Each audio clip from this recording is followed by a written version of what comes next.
स्वयंपाकात स्वादाची जान, डीएम मसाले तुमच्या घराची शान. छत्रपती शासन महिला गृह उद्योग कबनूर इचलकरंजी घेऊन येत आहेत अस्सल परंपरेची मराठमोळी चव म्हणजेच डीएम मसाले. मटन मसाला, चिकन मसाला, धणे पावडर, गरम मसाला, बिर्याणी मसाला, तिखट चवदार मसाले आणि चटणी म्हणजेच डीएम मसाले.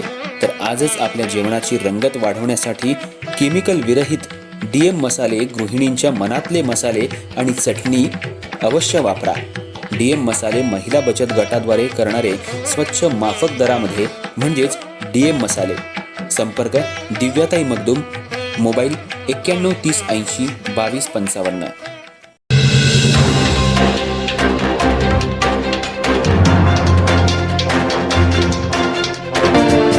इचलकरंजी शहरातील श्री स्वकुळ साळी समाज ई52 इचलकरंजी या संस्थेच्या अध्यक्षपदावरून सुरू असलेल्या वादावर धर्मादाय उपायुक्त कार्यालयानं महत्त्वपूर्ण निकाल देत विद्यमान अध्यक्ष दिलीप उद्धवराव ढोकळे हेच कायदेशीर अध्यक्ष असल्याचं स्पष्ट केलंय.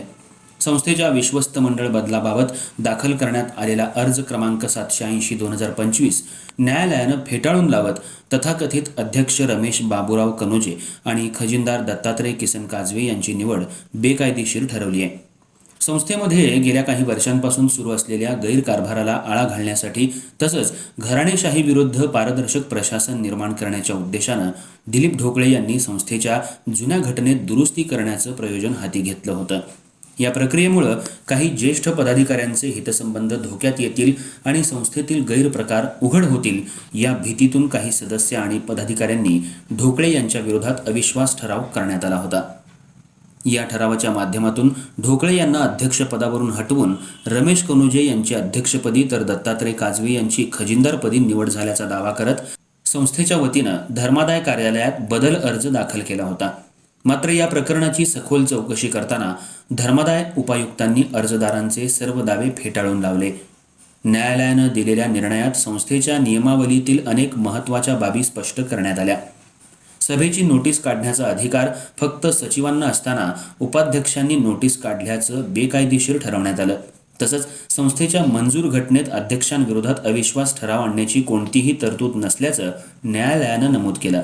अध्यक्षांना हटवण्यासाठी करण्यात आलेले आरोप सिद्ध करण्यासाठी कोणताही ठोस पुरावा अर्जदारांकडे नसल्याचंही स्पष्ट झालं.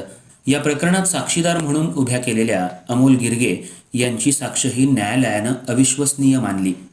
सभेचं इतिवृत्त आणि संपूर्ण प्रक्रिया ही संस्थेच्या घटनेच्या विरोधात आणि नियमबाह्य पद्धतीनं झाल्याचं निरीक्षण नोंदवत न्यायालयानं संपूर्ण बदल प्रक्रिया अवैध ठरवली. गेल्या 6 वर्षांपासून अध्यक्ष म्हणून कार्यरत असलेल्या दिलीप ढोकळे यांनी संस्थेतील आर्थिक अनियमितता आणि काही घराण्यांची मक्तेदारी मोडीत काढण्याचा प्रयत्न केल्याची चर्चा समाजात होती. त्यामुळं या निकालानंतर समाजामध्ये समाधानाचं वातावरण निर्माण झालं असून स्वच्छ आणि पारदर्शक कारभाराचा विजय झाल्याची भावना समाज बांधव आणि सभासदांकडून व्यक्त करण्यात येते. निकालानंतर कोल्हापूर रोडवरील जिव्हाजी मंदिर इथं समाज बांधव आणि संस्थेचे सभासद एकत्र येत गुलाल उधळून जल्लोष साजरा करण्यात आला. यावेळी विश्वस्त महेश घट्टे, सभासद विजय कोळेकर, मुकुंद बडे, प्रशांत बडवे तसंच कायद्याचे अभ्यासक गोवर्धन बडवे यांचं विशेष कौतुक करण्यात आलं. या प्रकरणात दिलीप ढोकळे यांच्या वतीनं ॲडव्होकेट PP कदम यांनी काम पाहिलं.